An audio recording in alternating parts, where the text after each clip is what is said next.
ආයුබෝවන් ඔබ සැම අපගේ YouTube නාලිකාවට බොහොම ආදරෙන් සහ ගෞරවයෙන් පිළිගන්නවා.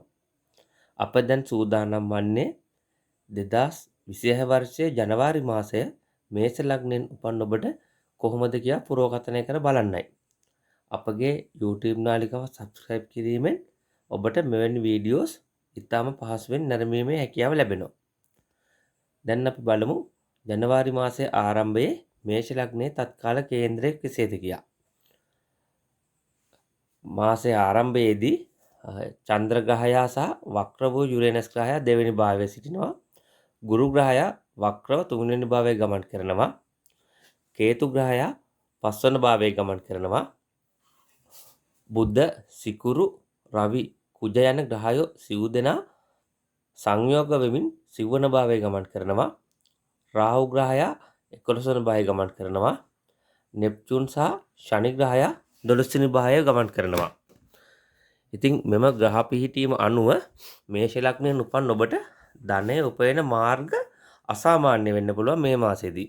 ඒ වගේම නවීන හෝ හදිසි වෙනස්කම් වලට ඔබගේ මේ ධනය උපයන මාර්ග ලක් වෙන්න පුළුවන්. මේ වගේ මුදල් කටයුතු වලදී ඔබට අනපේක්ෂිත සිදුවීම් නිතරම සිදු වෙනවා. ඔබගේ කතාව මේ කාලේ ඉතාම විප්ලවකාරී. ඒ වගේම බොහොම ඉක්මන්. ඔබ ඉක්මනට ටක් ගාලා කතා කරනවා. ඉතින් අර පෞල් පරිසරය තුලත් ඔබට මේ කාලේ නිදහස සහ ස්වාධීනත්වය පිළිබඳ ගැටලු ඇති වෙන්න පුළුවන්.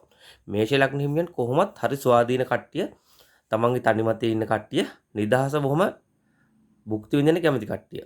ඉතින් මෙතන අර පෞලේ පරිසරයත් එක්ක පොඩි ගැටලු සහගත තත්ත්වයක් ඔබට උදා වෙනවා. දැන් වක්‍රවන්නේ මේ කාලේ ගුරු ගමන් කරන්නේ. ඒක නිසා ඔබට මොකක් හෝ උත්සාහයක් කෙරුවත් ප්‍රමාද වෙනවා. ඔබගේ කාර්ය කරගන්න ප්‍රමාද වෙනවා. ඒ වගේම නැවත නැවත උත්සාහ කරන්න වෙනවා ඔබගේ කාර්යයන් ඉටු කරගන්න.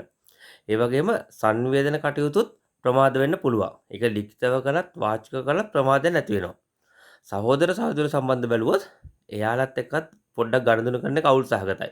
ඒ වගේම දෙයක් කරන්න ගියත් ප්‍රමාද වෙනවා. ඒ වගේම ඔබ මේ කාලේ දරුවොත් එක්ක තිබ්බ බැඳීම මේ කාලේ නැති වෙනවා. දරුවන්ට තිබ්බ ආදරේ තියෙනවා. අර බැඳීම කියන දේ හදවතින් චුට්ටක් අඩු වෙනවා. ඒ වගේම මේ දරුවන් සම්බන්ධ කටයුතු වලදී ඔබ ටිකක් අර අසුබ්දියක් ඔබගේ සිත පොඩ්ඩක් මේ තෘප්තිමත් වෙන්නේ නැහැ. ඒ වගේම ඔබ ප්‍රේම සම්බන්ධතාවක් පවත්වාගෙන යනවා නම් ප්‍රේම සම්බන්ධතාවත් මේ කාලේ ඔබගේ අතෘප්තිමත් ගතියක් තියෙනවා. ඒ වගේම වෙන්වීමක් වගේ දෙයක් වෙන්නත් ඉඩ තියෙනවා. ඉතින් ඔබ උසස් අධ්‍යාපනය හදාරන බලාපොරොත්තු වෙනවා නම් මේ කාලේ එකට යොමු වෙන්න. ඔබට මේ කාලේ උසස් අධ්‍යාපනයට හොඳයි. ඒ වගේම ඔබ গুপ্ত දෙයක් ඔබගේ අධ්‍යාත්මයේ දියුණුවන දෙයක් හදාරන්න ඔබ උත්සාහ කරනවා නම් ඒකත් මේ කාලේ ඔබට හොඳින් පිහිටනවා. මේ වගේම දැන් ඔබගේ 9 වෙනි භාවයේ ග්‍රහයෝ 4 දෙනෙක් ඉන්නවා. ඉතින් මේ භාග්‍ය ස්ථානේ තමයි මේ ග්‍රහයෝ 4 දෙනා ඉන්නේ. කියන්නේ පෙර පින් ලැබෙන ස්ථානය. ඉතින් මේක ඇත්තටම ඔබට හිතාම හොඳ ග්‍රහ පිහිටීමක්. ඔබට විශාල වාසනාවක් මේ කාලේ හිමි වෙනවා. ඔබගේ පෙර පින් මතුවෙනවා. ඔබගේ ආගමික කටයුතු වලට තියෙන කැමැත්ත මේ කාලේ වැඩි. ඒවා කරන්න ඔබ යොමු වෙනවා. ඔබ සමාජ සේවයටත් මේ කාලේ යොමු වෙනවා. ඉතින් ඔබට ඒ වගේම සමාජ සේවයට යොමු වීමෙන් ඉහළ කීර්තියක් පවා මේ කාලේ ලැබෙන්න පුළුවන්. ඔබගේ පියාටත් මේ කාලේ ඇත්තටම බොහොම හොඳ කාලයක්.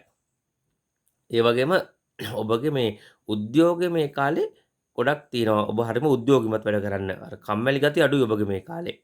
ඒ වගේම ඔබට මේ වාසනාව කියන්නේත් මේ කාලේ ඔබේ වටේ නිතරම කැරකෙනවා. වාසනාව ඔබට ලැබෙනවා ඒ වගේම. ඔබගේ උසස් අධ්‍යාපන කටයුතු වලට මේ කාලේ හොඳයි. ඉතින් අර ඔබ පොඩ්ඩක් අර පියාගෙන් මේ කාලේ සහාය ලබා ගන්න උත්සාහ කරන්න. මොකද මේ පියාගෙන් ඔබට ලොකු සහායක් මේ කාලේ ගන්න පුළුවන්.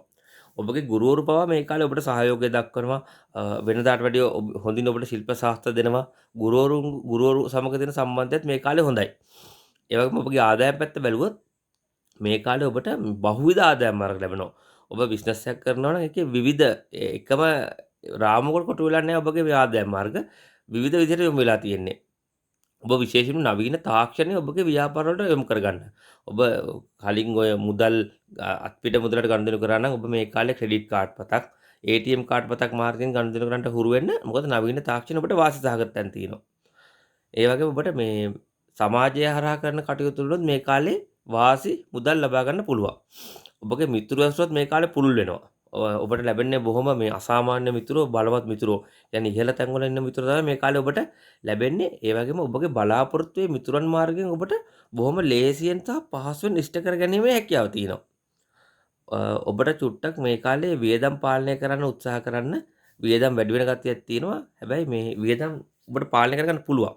ඒ වගේම ඔබ පොඩ්ඩක් හුදකලාව මේ කාලේ කටයුතු කරන්න යොමු වෙනවා. ඒ වගේම ඔබ මේ ආධ්‍යාත්මික පැත්තටත් පොඩි බරගතියක් තියෙනවා. ඒ පැත්තේ ඔබ පොඩ්ඩක් කැප වෙලා ආධ්‍යාත්මික පැත්තට යොමු වෙනවා. ඔබ විදේශීය ව්‍යාපාරයක් වෙනදාමක් කරනවා නම් වෙනදාට වැඩිය මේ පැත්තට බර තියන්න. වෙනදාට වැඩිය මේ පැත්තට යොමු වෙන්න. මොකද මේ කාලේ විදේශ කටයුතු වලින් ඔබට වාසි සහගත දේවල් තමයි ඇති වෙන්නේ.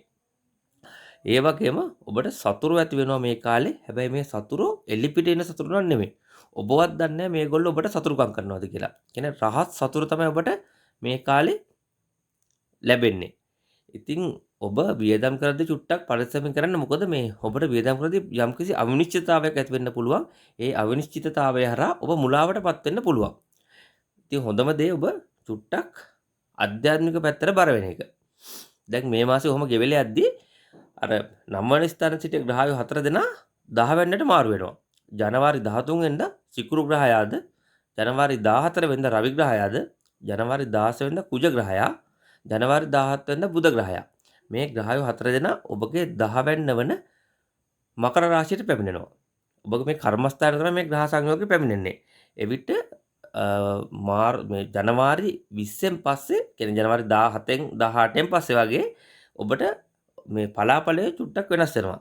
මේ කාලේ ඔබට ඔබගේ වෘත්තීය අර විශිෂ්ට ආකාරයෙන් කරන් යන්න පුළුවන් ඉතා ඉහළ වෘත්තීය සාර්ථකත්වයක් ලැබෙනවා.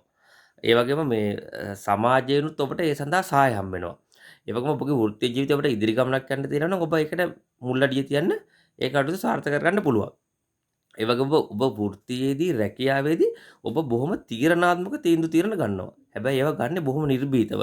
ඔබ බය වෙන්නේ ඔබ කල්පනා කරන්නේ කාලය මිඩංගු කරන්නේ ඔබ බොහොම ඉක්මනින් නිවැරදිව තීරණ ගන්නවා. මේ කාලේ ඔබගේ නායකත්ව හැකියාවත් ඉහළ යනවා. ඔබගේ ආයතනයේ ඉහළ තනතුරට ඔබට පත්වීමේ හැකියාවක් තියෙනවා.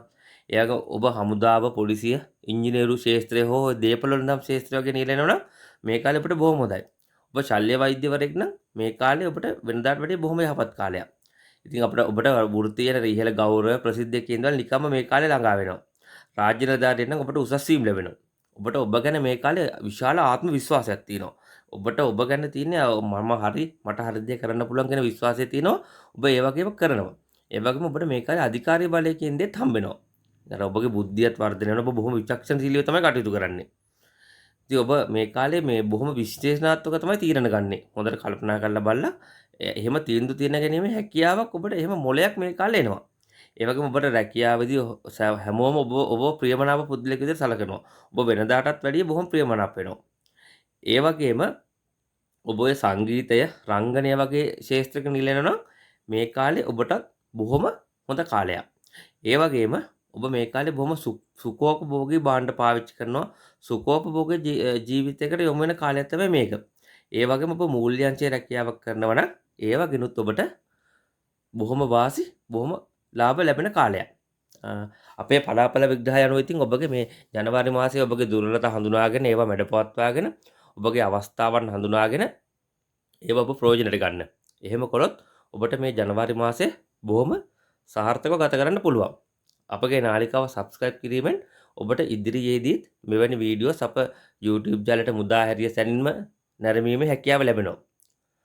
එහෙනම් මේෂ ලග්න හිමියන්ට ජනවාරි මාසය බොහොම වාසනාවන්ත, ජයග්‍රහී සුබ මාසයක් බවට පත් වේවා.